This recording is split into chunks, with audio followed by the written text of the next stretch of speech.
Все, что связано с государством Израиль и сионизмом, стало хорошо в Российской Либерастии.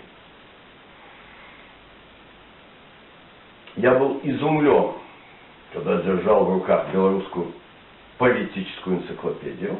Там написано: сионизм — национально-освободительное движение еврейского народа.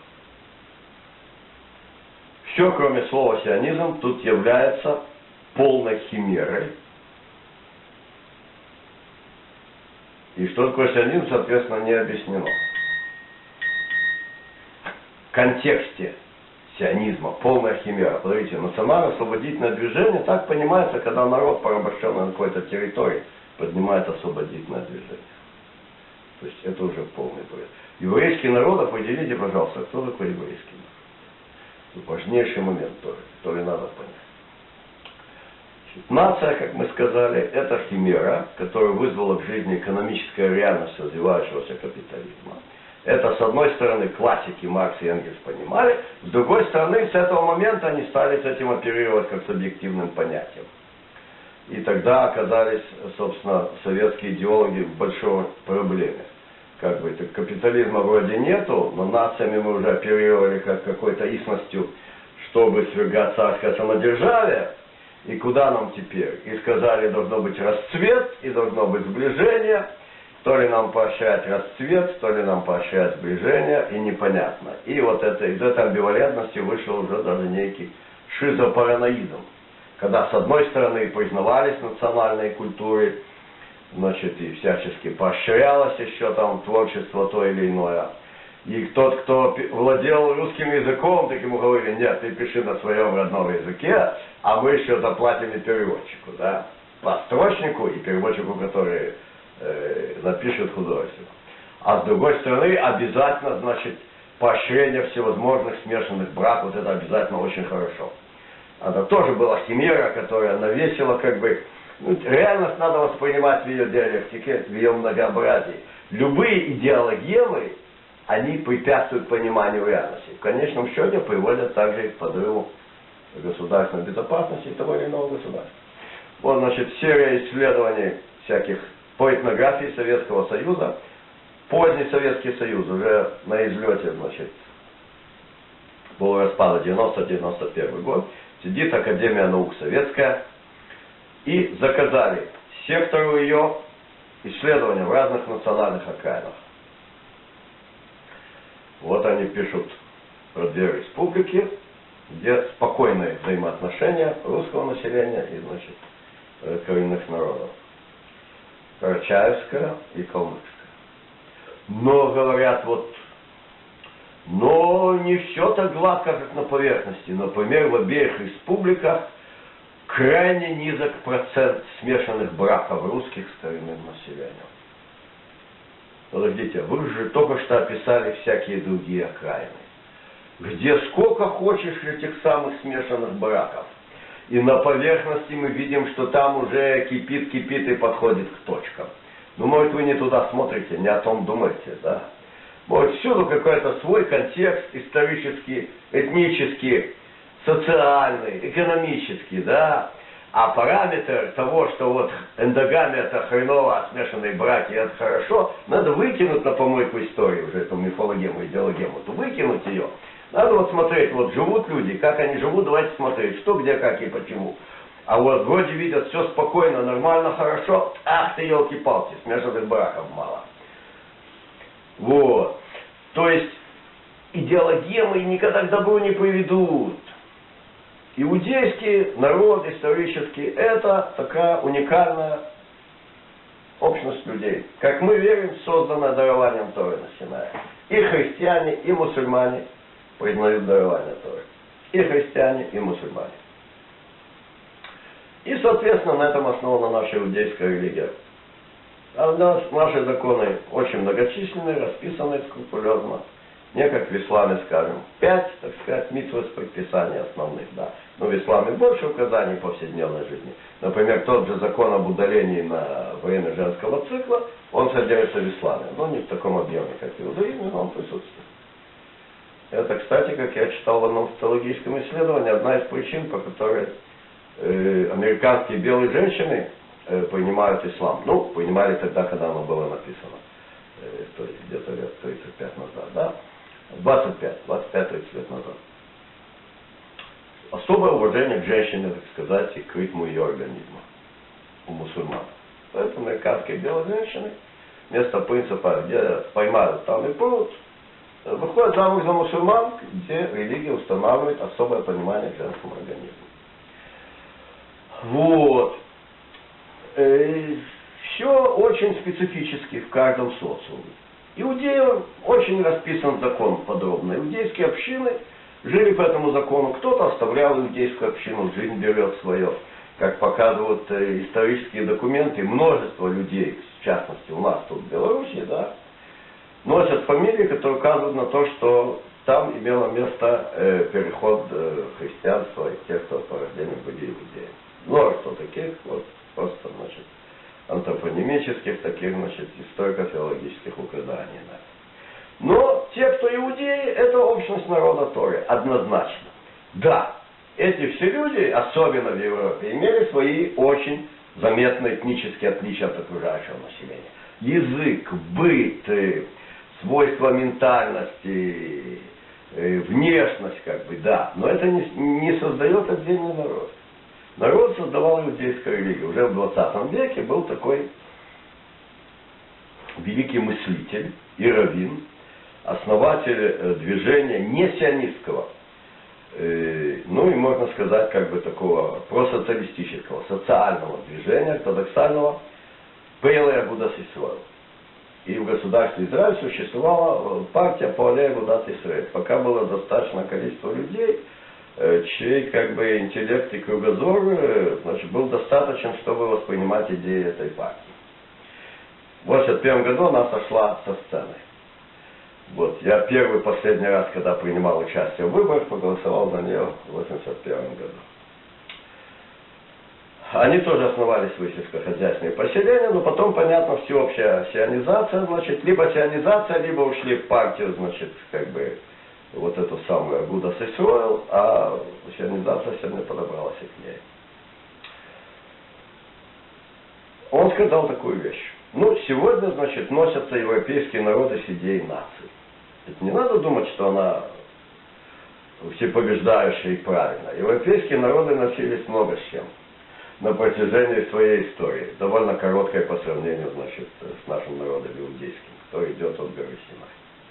Сегодня не носятся с идеей нации. Но мы живем в том мире, в котором живем. Мы живем в том мире, в котором живем. Все ездят на телегах, и мы ездим на телегах. Все ездят на поездах, и все ездят на поездах. Безусловно, иудейские общины в мире, и на Святой Земле, и в Европе, в арабском мире, они образуют один народ. Кто-то хочет этот народ назвать словом нация. Кстати, тоже вот тут русский язык очень эту химеру здорово упрочил. Химеру нации.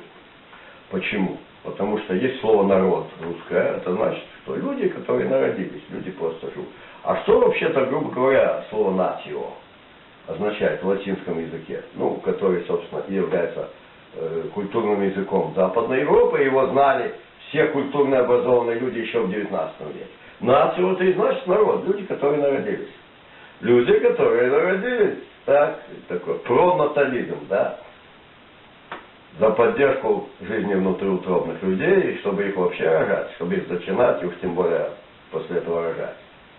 Пронатализм, да, вот это корень, нация, люди, которые родились просто. В английском языке в сегодняшнем, да, слово nation означает государственная принадлежность. Государственная принадлежность. Nation, так. То есть Израиль Nation, вот все израильские арабы, они принадлежат к Израиль Nation по своему паспорту.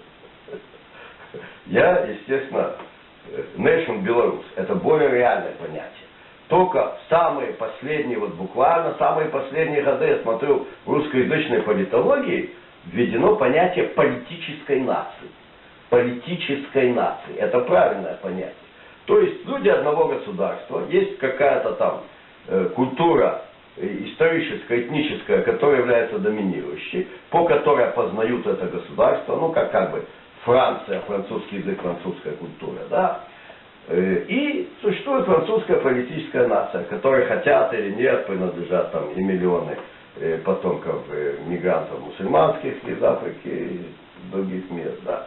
Вот. Политическая нация. В английском языке nation это, в общем-то, имеется в виду, собственно говоря, да. Это как у нас гражданство или как? Ну вот проблема, видите, как бы не все можно перевести, да. Политическая нация. Правильное научное политологическое определение всего, это политическая нация, это реальность. А нация, вот это химера. Химера, которая идет с немецкого романтизма 18 века. Вот есть люди, объединенные одним литературным языком, уже сложившимся, которые живут не в нескольких, а в десятках всяких государств. Это ж хреново. Мы же самые, в общем-то, важные. Подумали, кто-то из них. Нам надо в одну нацию объединиться. Кстати, классики марксизма очень это поддерживали. Они это обосновывали развитием капитализма, но не дико держали кулаки созданию единой немецкой нации. Достаточно послушать часть аудиокниги, как они описывают этот процесс. С юмором, но очень за.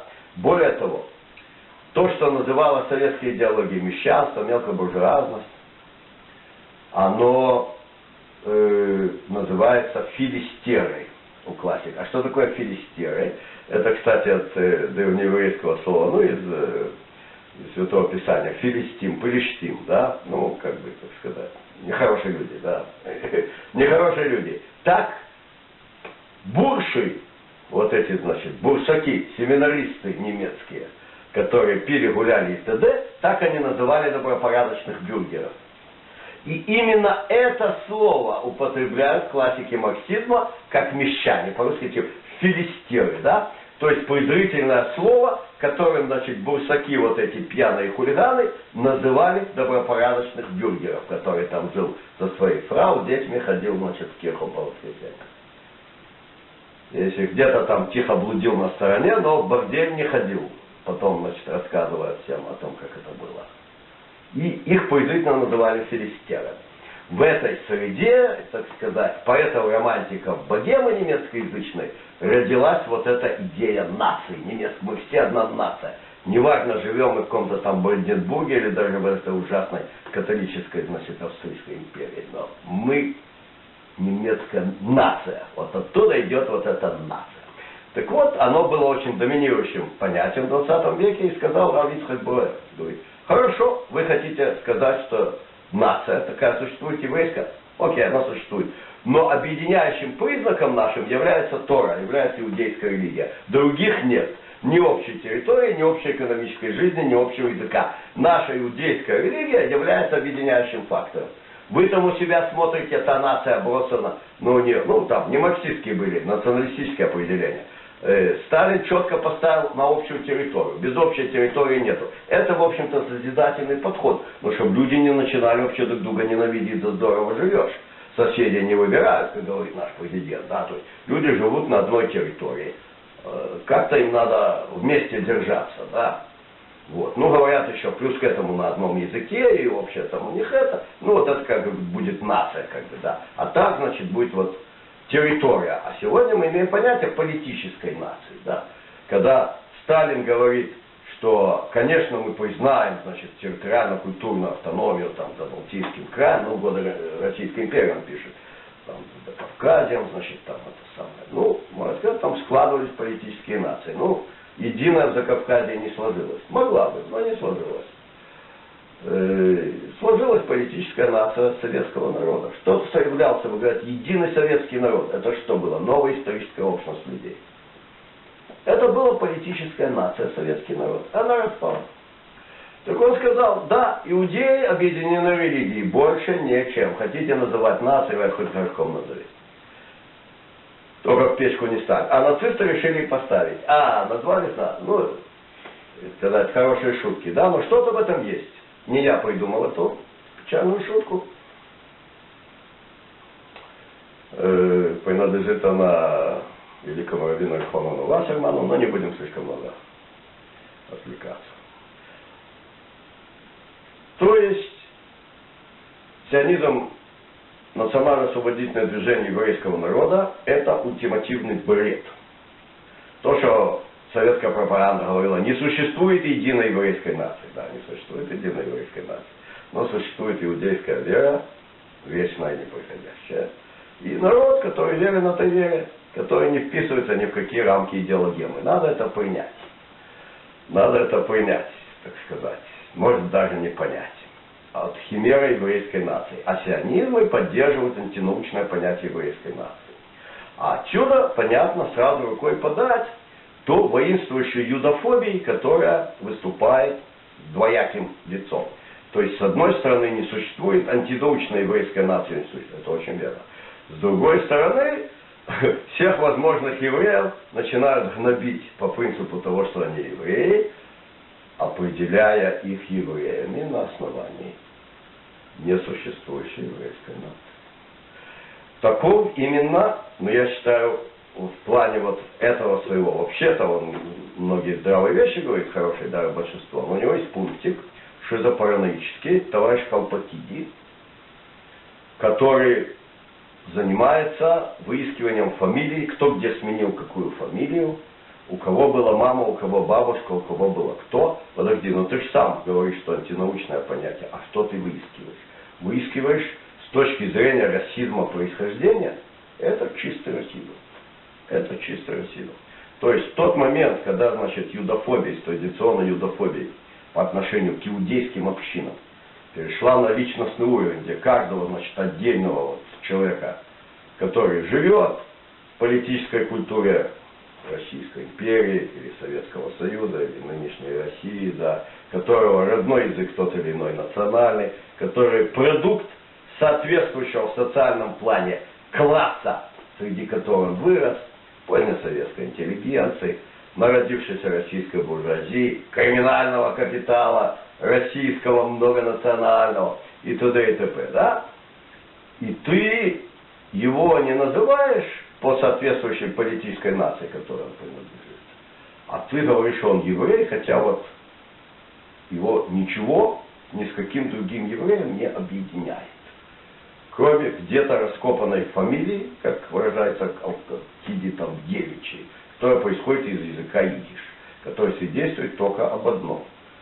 Что кто-то из его предков, а может даже его родителя случайно, пожилой очень человек, они по рождению являются потомками иудейского народа, с которым их не связывает вообще ничего. Это чистейший расизм. И тут, собственно, это чистейший расизм, да. То есть на основании чего ты объединяешь людей, которые, снова повторяю, живут в разных странах или в разных географических регионах. Они говорят на языках этих стран, этих регионов, только на них, не на каких других.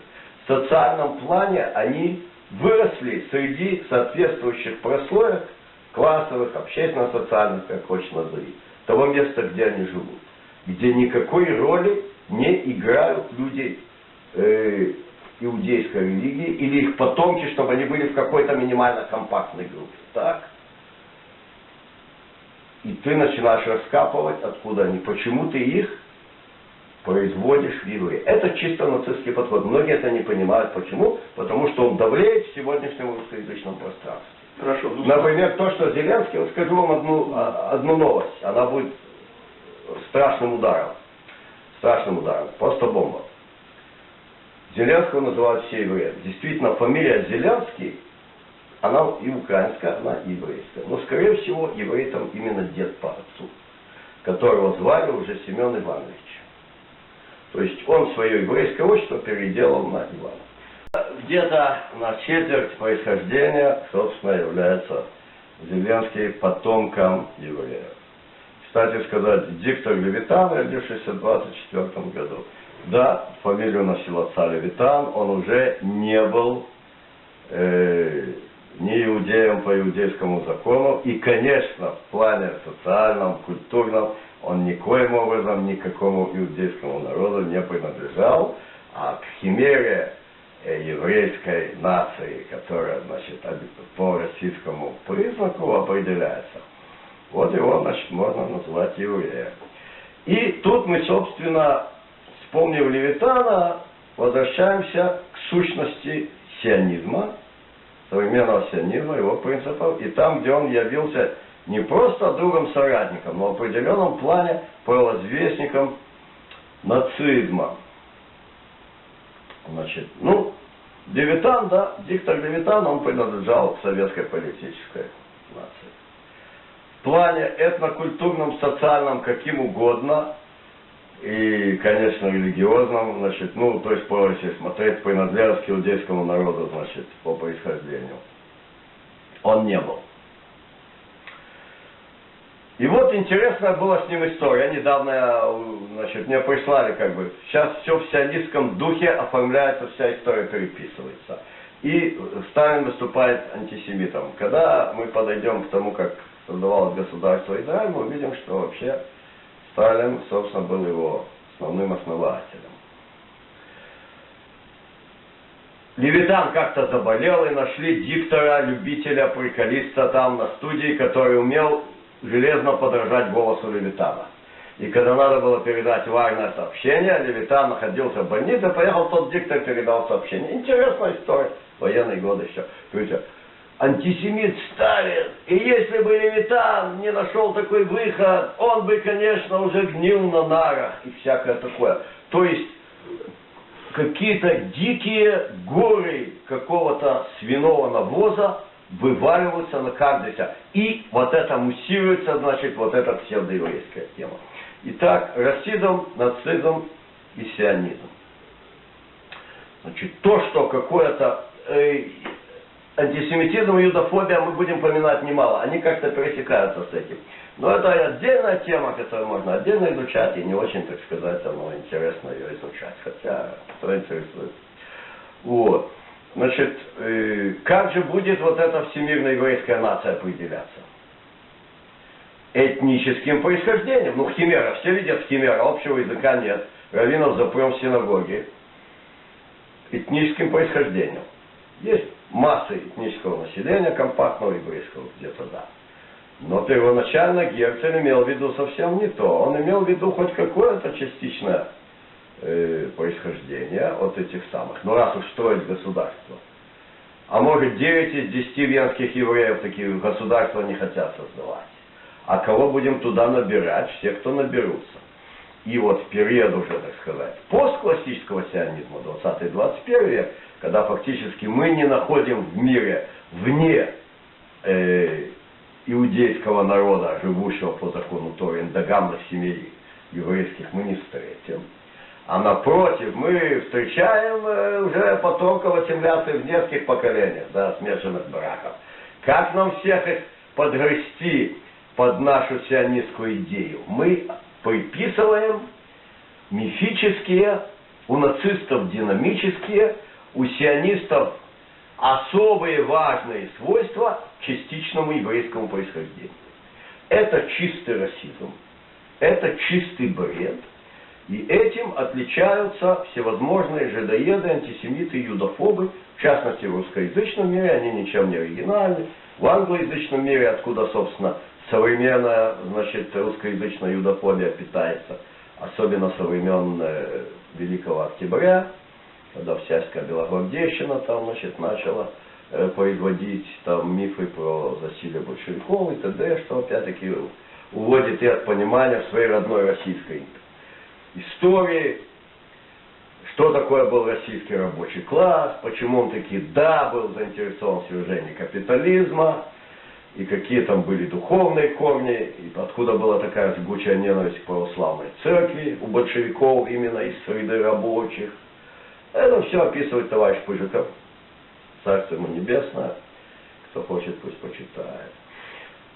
А сионизм взял на щит вот этот принцип. И особенно вот этот сейчас, значит, сионизм конца 20-го, начала 21 века.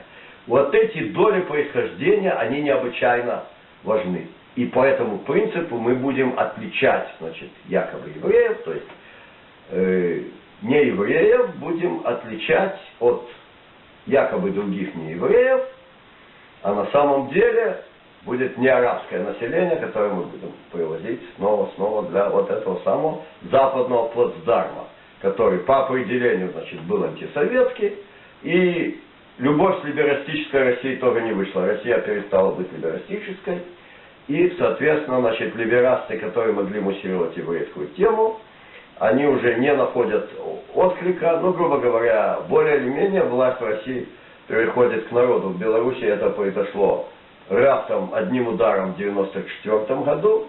Надеемся, что этот процесс происходит в РФ. Вот. Значит, нацизм и сионизм имеют общий корень расизма. Мы сейчас это увидим, продолжая описывать сионистский проект. Но сразу оговоримся, что если сионистский расизм конца 20-го, начала 21 века состоит, значит, в выискивании так называемых еврейских корней, то есть чисто биологического происхождения от какого-то лица, которое определялось так или иначе, как еврейская национальность, это концептуальное советское, то есть химерическое понятие, значит, ну, происходящее во многих поколениях из иудейского народа, который, значит, тут жил и был истреблен немцами, собственно, в большей своей части. И тем, как нацисты выискивали это дело. А вот тогда на заре сионистского проекта общим звеном расизма, не отрицая то, что, значит, нам подходят всякие, значит, там корни, хотя человек в плане своем социальном, этнокультурном не относится вообще ни к чему, что можно назвать евреями. Но если он возбухал, хочет стать сионистом, конечно, это очень хорошо, замечательно.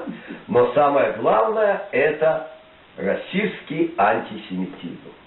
Российский антисемитизм или антисемитский расизм раннего сионистского проекта, его глашатаев в Западной Европе немецкоязычных и нацизма.